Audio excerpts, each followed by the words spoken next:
este salmo es un salmo de Asaf. Asaf es uno de los salmistas más conocidos. Vivió en tiempos del rey David y del rey Salomón. Fue cuando ejerció su ministerio en la nación de Israel.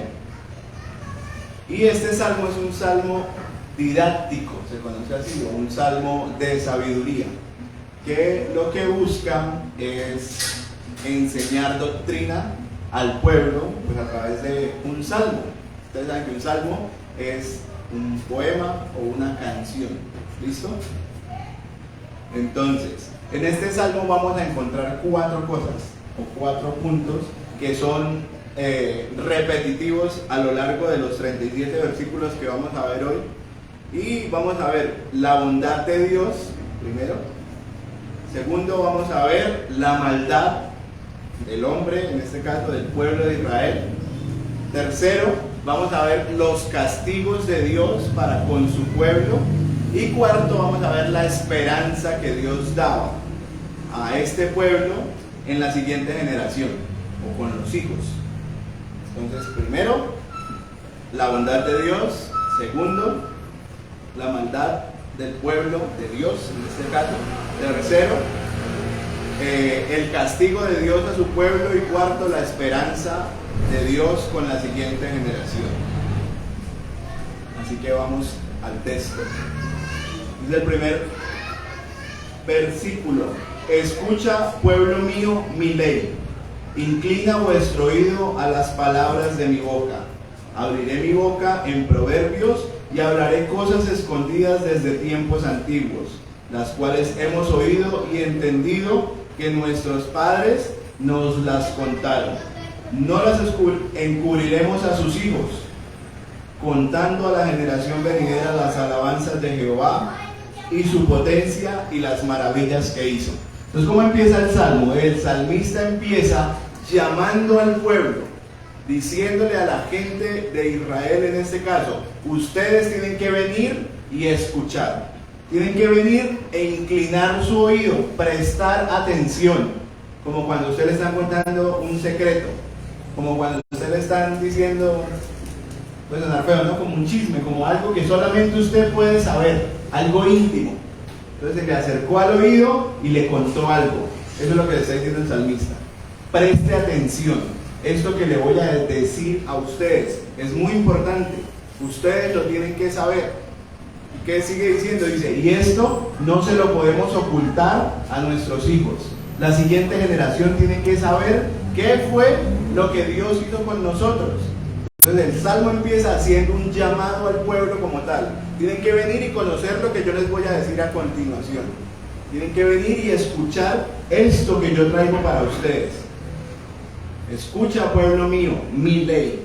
Inclinen su oído a las palabras de mi boca. Abriré mi boca, y aquí dice en proverbios, es decir, en dichos de sabiduría, en doctrina. Entonces el llamado es, venga y aprenda doctrina. Venga y sepa de qué se trata su Dios. ¿Cómo es su Dios? El Dios en el que usted dice creer. El Dios en el que creyeron nuestros padres. Es importante que usted lo conozca. Es importante que usted tenga una relación con este Dios y que usted sepa de qué se trata este Dios.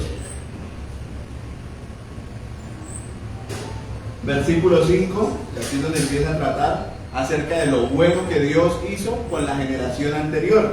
Dice, Él estableció testimonio en Jacob y puso ley en Israel, la cual mandó a nuestros padres que la notificasen a sus hijos, para que lo sepa la generación venidera y los hijos que nacerán, y los que se levantarán lo cuenten a sus hijos, a fin de que pongan en Dios su confianza, y no se olviden de las palabras de Dios, que guarden sus mandamientos y no sean como sus padres, generación contumaz y rebelde, generación que no dispuso su corazón, ni fue fiel para con Dios su espíritu.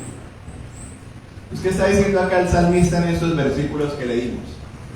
Hay un llamado que es muy importante en la Biblia, no solo en este salmo, sino a lo largo de la Biblia. ¿Y cuál es? Que ustedes y yo somos responsables de traer la siguiente generación a los pies de Dios. Y eso no es algo nuevo, no es algo que yo me estoy inventando, eso está en la Biblia. Cuando usted lee el Deuteronomio capítulo 6, Dios se acerca a la nación de Israel, los llama y les dice: oye Israel, Jehová nuestro Dios, Jehová uno es. Y esto que yo les enseño, ustedes lo tienen que enseñar a sus hijos. Estas palabras que yo les enseño hoy, usted se las va a enseñar a sus hijos y las va a repetir hasta que su hijo se las sepa de memoria. Las va a poner en las puertas, las va a poner en las paredes de la casa, en los dinteles, que sus hijos las conozcan. Y si usted mira toda la historia del pueblo de Israel, Dios les decía: hagan este monumento, pongan esta piedra, pongan esto, para que cuando sus hijos las vean, les digan: papá, ¿esto qué significa?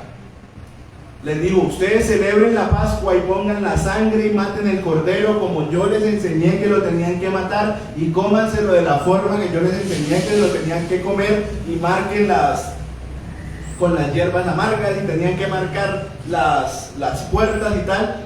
Y su hijo les va a preguntar: papá, ¿y nosotros por qué hacemos eso? Y ustedes les van a decir a sus hijos, ¿qué les van a decir?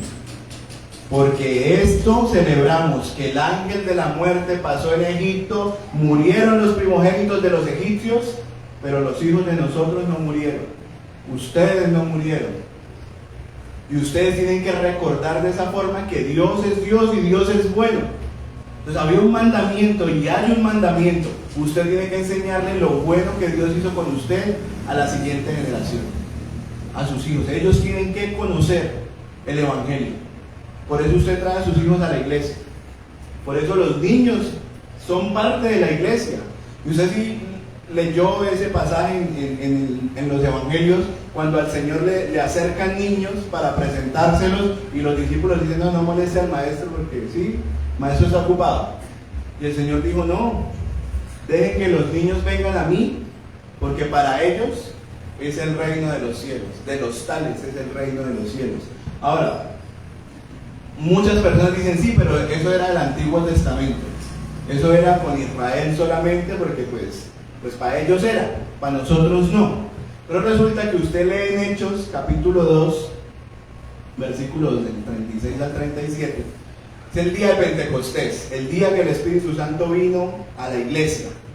Y ese día Pedro se para en medio de allá de Israel, de Jerusalén, y les predica uno de los sermones más magníficos de la Biblia.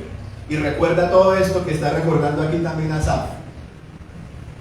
Y luego les dice a los judíos ahí en esa época, les dice: y el Dios envió al santo, al que cumplía estas promesas, al que cumplía el pacto de Dios con Abraham, en quien son benditas todas las familias de la tierra, que ¿quién es? Cristo. Y les dice Pedro: y ustedes lo mataron. Y el pueblo quedó como que sí, hace 50 días lo matamos. Lo vieron morir allá en la cruz. Y dice la Biblia, dice: y ellos compungidos de corazón se le acercan a los apóstoles y les dicen: varones hermanos, ¿qué hacemos?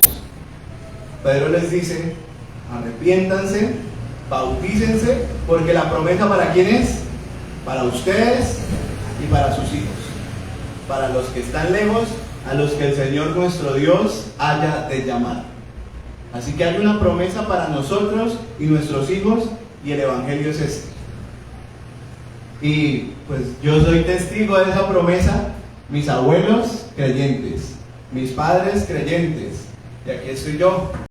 Y mis hermanos creen en el Señor. ¿Por qué? ¿Porque son más buenos? No, porque hay un pacto. Dios lo estableció, de salvar a los creyentes y a sus hijos hasta por 1000 generaciones, y Él lo cumple. No porque nosotros seamos buenos, no, porque Él es el que es bueno y Él cumple su pacto. En Cristo Jesús vemos la mayor demostración de que ese pacto se cumplió. Y ese día que les hablo de Hechos es la garantía de que Cristo cumplió el pacto, porque el Espíritu Santo vino y hoy está acá en medio de nosotros. Así que había un mandamiento, y es que tenían que enseñar a la siguiente generación qué fue lo que hizo el Señor. La pregunta es: ¿usted lo está haciendo? ¿Cómo está usted trabajando en enseñar a sus hijos el Evangelio? ¿Cómo está usted trabajando en dedicarle tiempo a sus hijos en que aprendan esto? ¿Hace usted el devocional en su casa, con su familia, con sus hijos, los que tienen hijos? Y los que no, ¿cómo se están preparando para eso? Porque usted tiene que enseñar a la siguiente generación, porque ¿qué pasa? Nosotros vemos que en las redes sociales, en los medios de comunicación, en las series de Disney, de Netflix, de Amazon Prime, ellos sí quieren enseñar a sus hijos. Ellos sí están totalmente, tienen una misión, y es enseñar a sus hijos. Estos días por redes sociales salía un video de lo que es TikTok en China y de lo que es TikTok en Latinoamérica. Y TikTok en China son videos de física, de biología, de programación, de informática, donde los niños están consumiendo de forma entretenida contenido que los vuelve más cultos, que les ayuda a desarrollar mejor su cerebro. Y TikTok en Latinoamérica es una brutalidad. Es lo que la Biblia llama las profundidades de Satanás. Es horrible realmente esa red social, el contenido que hacen y que suben, y la forma como está organizado el algoritmo, la programación detrás, hace que las mujeres se tengan que desnudar más para que sus cuentas crezcan, y mientras más sensuales y más monstruosas son, más relevancia le da a esas cuentas el algoritmo. O sea, es bestialmente corrupto y pecaminoso, que como creyentes no deberíamos tener TikTok. Es horrible, y los niños muchísimo menos. O sea, eso es algo terrible. Ellos sí están ocupados en enseñar a la siguiente generación. A ellos sí les interesa que los niños vengan y consuman ese falso evangelio, esa falsa religiosidad o esa falsa filosofía, esa falsa forma de ver la vida. Ellos sí quieren que sus hijos estén ahí metidos. Y nosotros no podemos permitir que la siguiente generación sea consumida por eso. Por eso el llamado acá en el Salmo del salmista era enseñarle al pueblo de Israel y llamarlos y decirles: ustedes se tienen que ocupar de sus hijos y enseñarles el evangelio, enseñarles la doctrina, la historia, lo que nosotros vivimos. Ahora, de aquí en adelante, pues lo vamos a ver varias veces en el Salmo, pero el Salmo nos va a mostrar que el pueblo que hizo todo lo opuesto. Y por ahí hay un dicho que dice que el que no conoce la historia está condenado a repetirla. Entonces mire lo que el pueblo dice, lo que el pueblo hizo. Versículo 8 dice: y no sean como sus padres, generación contumaz y rebelde, generación que no dispuso su corazón, ni fue fiel para con Dios su espíritu. Los hijos de Efraín, arqueros armados, volvieron las espaldas en el día de la batalla. Hágame el favor. Es lo que está diciendo. Los hijos de Efraín es una forma poética de llamar al pueblo de Israel. ¿Y qué hicieron ellos? Cuando fue la pelea, se dieron la espalda. Eran los arqueros los que cogían las flechas y las botaban, las tiraban. ¿Qué pasa con la flecha? Que la flecha es un arma de largo alcance. Mire, la flecha es una simbología que usted encuentra en la Biblia, en la que apunta a los hijos. Creo que es el Salmo 127 o el 128, donde dice acerca de los hijos, dice que los hijos son como flechas. Los hijos tenidos en la juventud son como saetas. Dice: bienaventurado el hombre que llenó su aljaba de ellos, porque no temerá cuando vengan los enemigos a la puerta. Pero ahí hay una película cristiana que se llamaba así, como Flechas, y que es la historia de unos padres educando a sus hijos en el evangelio. Recomendada, la pueden ver. Esta simbología, esta ilustración de las flechas es: usted enseñó a sus hijos, porque de aquí a 50 años yo ya no estoy acá en la tierra, pero mi hijo sí va a estar educando a los hijos de él. Y esa es la forma en la que yo estiro el testimonio. Vea que él empieza diciendo: Dios puso testimonio en Jacob, en Israel, en la iglesia. Dios lo dejó para que usted enseñara a sus hijos el evangelio. Y mire, los hijos de Efraín, arqueros armados, el día que hubo pelea, el día que tenían que pararse de frente y pelear, dieron la espalda. Les importó, les valió. No guardaron, mire lo que dice acá, el pacto de Dios. ¿Ustedes se acuerdan cuál era el pacto? Está en Génesis capítulo 17, donde Dios llama a Abraham y lo llama pacto. Y Dios le dice a Abraham, usted tiene que coger estos animales, los va a cortar, los va a acomodar de tal forma y va a hacer una zanja por donde va a pasar la sangre de estos animales que usted va a cortar de cierta forma. ¿Qué pasaba? En esa época los reyes hacían pacto de esa forma. Cogían, cortaban los animales y caminaban los dos reyes en medio de los animales cortados y de la sangre. Y el pacto era, si yo no cumplo mi parte del pacto, yo voy a terminar como estos animales. Y esa era la forma en que hacían pacto en esa época, que hacían alianzas. Dios llama a Abraham y le dice a Abraham, haga eso. Haga lo mismo que hacen los reyes en la tierra para hacer pactos. Pero Dios no le dijo a Abraham, usted camina en medio de ellos. Y dice la Biblia que al atardecer de ese día, Abraham vio cómo Dios caminaba en medio de los animales muertos. ¿Y el pacto quién lo cumple? Dios mismo. Y Dios le dice, y este va a ser mi pacto entre mí y ti, tus generaciones por siempre. Y en ti serán benditas todas las familias de la tierra.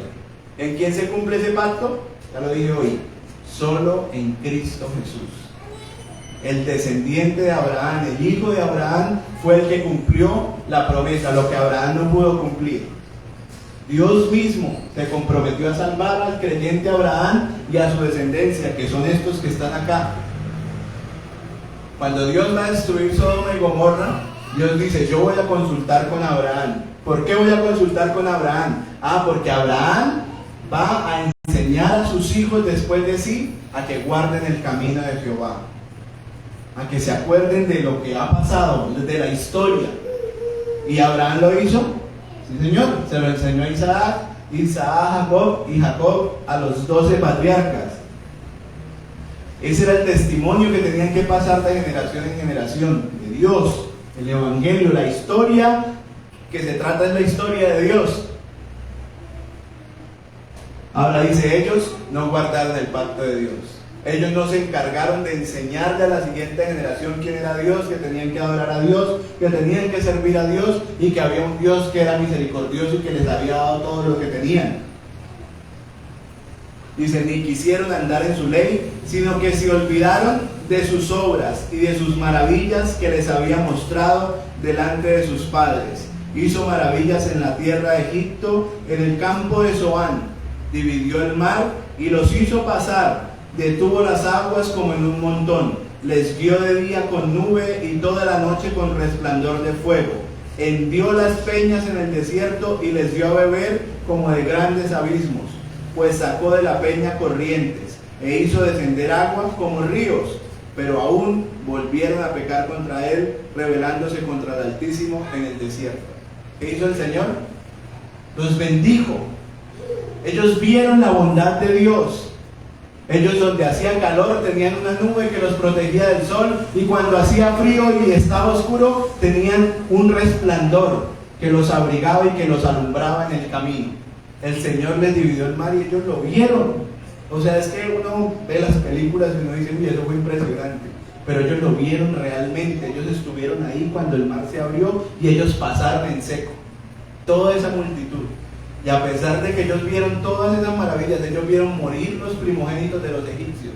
Y a los hijos de ellos no les pasó nada. Ellos vieron todo eso y a pesar de todo eso, ¿qué dice la Biblia? Volvieron a pecar contra él.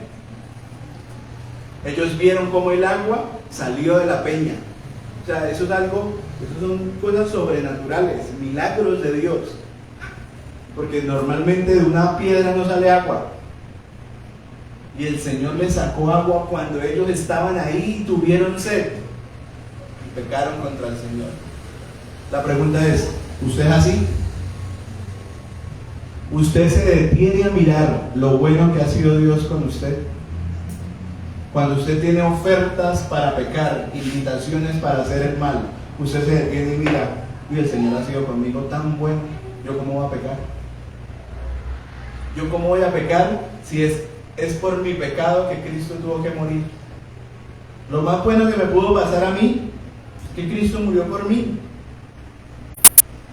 ¿Yo cómo voy a pecar? ¿Cómo voy a consentir un hábito pecaminoso en mi vida? Si fue por mis pecados que Cristo tuvo que morir. El pueblo de Israel no lo entendía y seguían haciendo lo malo delante de Dios, a pesar de ver la bondad de Dios. Es el primer punto.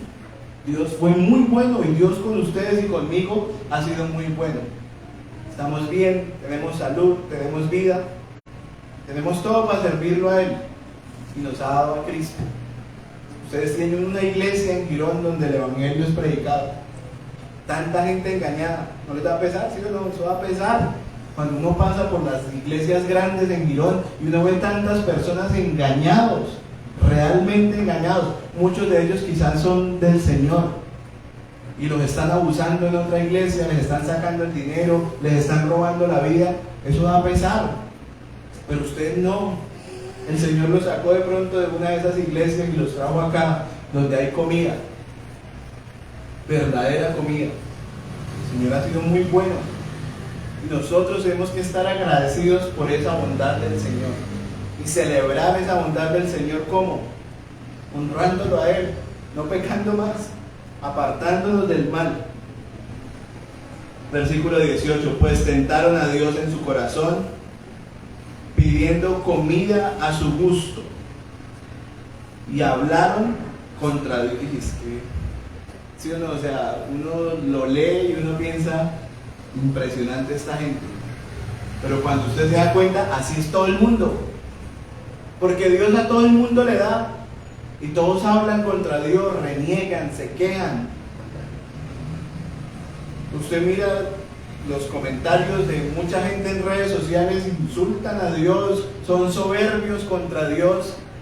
Y Dios les tiene con vida. Y Dios les da de comer. Dios les da salud. Hoy hablaba con una persona que también es creyente y me decía, ¿usted no piensa que Dios ya está cansado de todo esto? Me decía así, o sea, porque como hoy hubo un temblor, ¿no? Y todo el mundo se asusta que el temblor, que el terremoto que hubo allá en Turquía y eso, y pues el juicio de Dios. Y ella me decía, ¿usted no piensa que de pronto Dios ya está cansado de matar a todos? Y uno dice, o sea, Dios pudiera hacerlo, pero es que Dios es bueno. Dios es bueno y Dios tiene misericordia, tiene paciencia. Dice la Biblia, Él es lento para la ira y grande en misericordia. Y esta es la misericordia de Dios. Estamos acá, tenemos la Biblia, la abrimos, la podemos leer, podemos crecer, podemos planear, tener una familia, y Dios nos manda qué hacer con nuestra familia. Y hablaron contra Dios diciendo, ¿podrá poner mesa en el desierto? Y he aquí, ha herido la peña y brotaron aguas, y torrentes inundaron la tierra. ¿Podrá dar también pan? ¿Dispondrá carne para su pueblo? Por tanto oyó Jehová y se indignó. Se encendió su fuego contra Jacob, y el furor subió también contra Israel, por cuanto no habían creído en Dios, ni habían confiado en su salvación. Sin embargo, mandó a las nubes de arriba y abrió las puertas de los cielos e hizo llover sobre ellos maná para que comiesen. Y les dio trigo de los cielos, pan de nobles comió el hombre. Les envió comida hasta saciarlas. Movió el solano en el cielo y trajo con su poder el viento del sur e hizo llover sobre ellos carne como polvo, como arena del mar, aves que vuelan. Las hizo caer en medio del campamento alrededor de sus tiendas. Comieron y se saciaron. Les cumplió pues su deseo. Y no habían quitado de sí su anhelo. Aún estaba la comida en su boca cuando vino sobre ellos el furor de Dios e hizo morir a los más robustos de ellos y derribó a los escogidos de Israel. Impresionante, ¿cierto? Ellos murmuraron contra Dios. Dijeron, ay sí, entonces como pasamos el mar rojo, Dios nos va a dar de comer también en el desierto. Y Dios les dio pan. Y bueno, pero ¿qué? Y la hamburguesa. O sea, el pan solo no, toca con carne. Y pidieron carne. Y Dios les envió las aves. Se comieron las aves y se murieron. Dios los castigó. Y ahí es donde yo hablaba el cuarto punto acerca de el castigo de Dios para con su pueblo. Dios decidió que Israel fuera su pueblo, y como su pueblo, Dios, ¿qué hizo con Israel? Los castigó. Dios les tuvo paciencia. Dios fue clemente, fue misericordioso. Pero cuando ya fue el momento, Dios los reprendió. ¿Y eso es malo? Murieron, dice la Biblia. Pero el plan de Dios con Israel siguió su marcha hasta que vino Cristo. Porque el plan con Israel era traer al Mesías que iba a salvar al mundo entero. Y vino Cristo, Dios siguió su marcha. Pero la Biblia también nos dice en Hebreos capítulo 12 que Dios al hijo que ama lo castiga, lo disciplina. Y Dios dice, usted no desprecie la disciplina del Señor, porque Dios al hijo que ama lo castiga. Si Dios no lo castiga, usted no es hijo, es un bastardo. Así que si usted puede vivir su vida y pecar y hacer lo que se le venga en su real voluntad y no le pasa nada, es porque usted no es hijo del Señor. Pero si usted peca y después de que peca su conciencia no lo deja tranquilo, si usted falla y esa falla lo mantiene ahí y usted no es capaz de estar tranquilo, usted tiene que ir de rodillas y confesarle a Dios su maldad, y usted ve las consecuencias de su pecado tras su pecado, usted tiene que entender algo: es que Dios lo ama y Dios lo disciplina, y Dios no lo va a dejar a usted que vaya y falle y que se porte como el diablo, porque Dios lo ama, lo escogió como hijo. ¿Te acuerdas que en una ocasión ahí en el desierto Dios los iba a borrar a todos y le dijo a Moisés, de usted levanta otra nación? Y Moisés le dijo, no, Señor, porque usted es misericordioso y porque las otras naciones van a decir, los sacó a Egipto para matarlos en el desierto. Ellos estuvieron 40 años en el desierto.